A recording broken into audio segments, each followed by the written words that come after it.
Hello friends, I hope you all are safe at your place.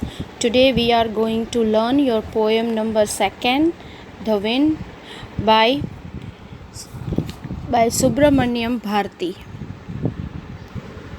Hello friends. Okay, in this poem we all know that here the poet is talking about wind. As we all know that wind is a natural phenomenon, in the poem the poet talks of the wind. The power of wind has been described, and the poet says that wind is destructive. He has linked the destructive power of wind to the advertise of life and says that the weak people break down, but stronger people emerge out of the adversities. Stronger. The poem gives an important message that we should be mentally tough and physically strong in order to survive the hardship of life. A weak person breaks down like a weak building and crumbles. We must make these destructive forces our friends with our strength and determinations. In this poem, poet wants to convey the message that wind has a very good power of force. So the person who is strong, here the wind is connect with the hardship of our life, and here he says that the person who is strong mentally and physically, only those can survive in the hardship or bitter time of the life, and the person who is weak, he won't be able to survive that time, and he crumbled like a weak building and other weak things. Okay, weak buildings, weak trees that are not able to defend the force of this strong wind, and they won't survive. So here wind is suggestive or symbolized as the hardship of the life, and here poet wants to points give a beautiful message that everyone has to be that much strong mentally and physically that everyone can survive their life's hardships. Okay, so let's start with the poem first. The very first stanza. Wind comes softly. Don't break the shutters of the windows. Don't scatter the papers. Don't throw down the books on the shelf. There, look what you did. You threw them all down. You tore the pages of the books. You brought rain again. You are very clever at poking fun at weaklings. Okay, now poking fun means making fun of something, and weaklings means a person who is a weak. Here, the poet is talking to the wind. He asks the wind to come softly. So he is saying that the wind should not be very strong, loud. It should be soft and subtle. Then he says that wind is very powerful. It is destructive. It breaks the shutters of window and scatters the paper. When the wind is very powerful, all the books which are kept on the shelf fall down. So here the poet is describing the power of the wind. Then he says to the wind to look at the destruction that it had done. Whenever there is a strong wind, all the things that are weak, like small plants, tiny children, etc., they all get scattered, and they can even fall and get hurt. We can say that in the initial part of the poem, the poet is referring to a wind as a young child. He is saying that it should come softly just like a small child does. In the later part, we come to know that the wind is destructive just like a youth, just like a young boy or a young girl who is full of energy, violence and destructions. Okay, now come to the another point. Frail crumbling houses, crumbling doors, crumbling rafters, crumbling wood, crumbling bodies, crumbling lives, crumbling hearts.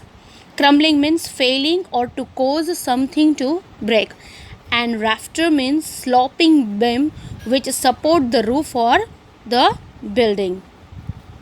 Here the word crumbling is repeated so many times to lay stress that everything crumbles in the face of a strong wind.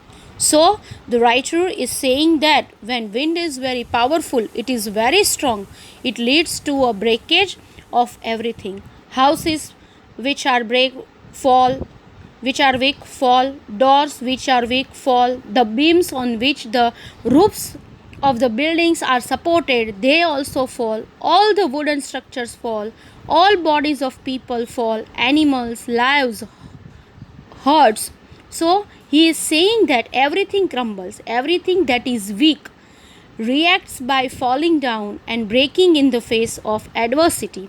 So the poet is saying that whenever a weak person faces an adversity or challenges in life, he breaks down and falls if they are not mentally and physically able to fight their adversity.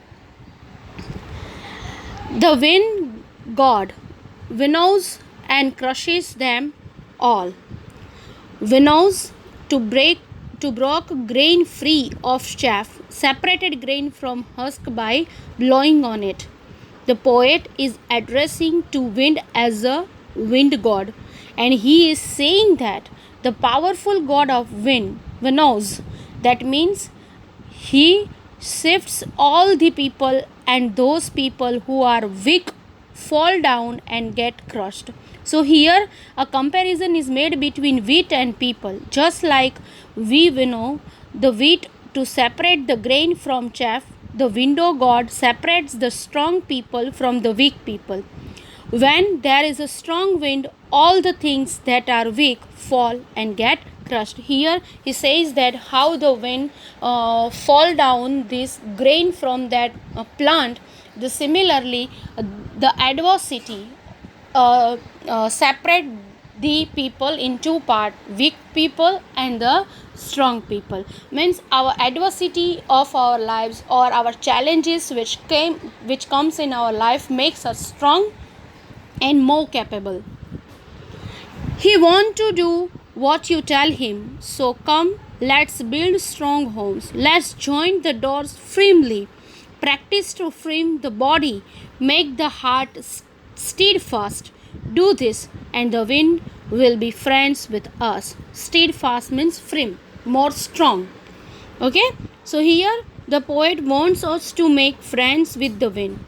The adversities in our lives, he says that the problems will not listen to us, they will come, so we should be prepared. In preparation, we should build strong homes and close the doors of our house firmly so that the wind cannot get into. And then he says that we should also make our bodies strong and hearts firm to face these challenges. And then once we are strong enough, all the challenges will be like friends. We will not feel that they are troublesome.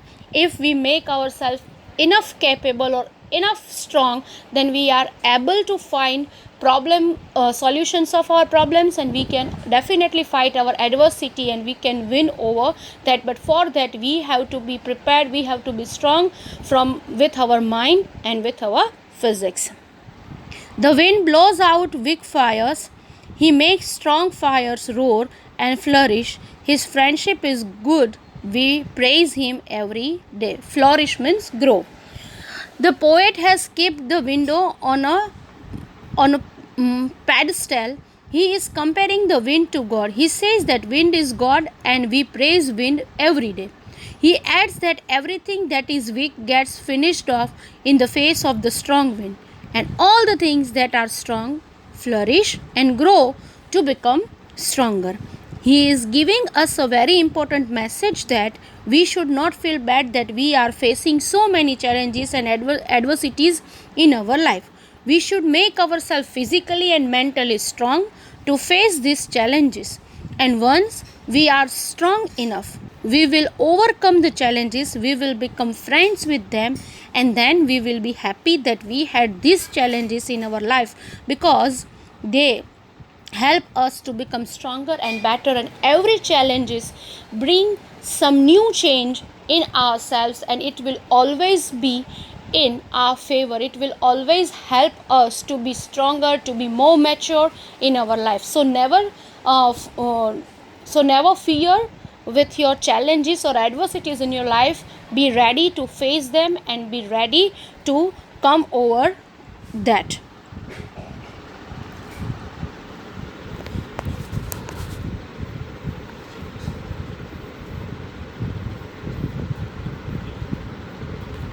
Okay.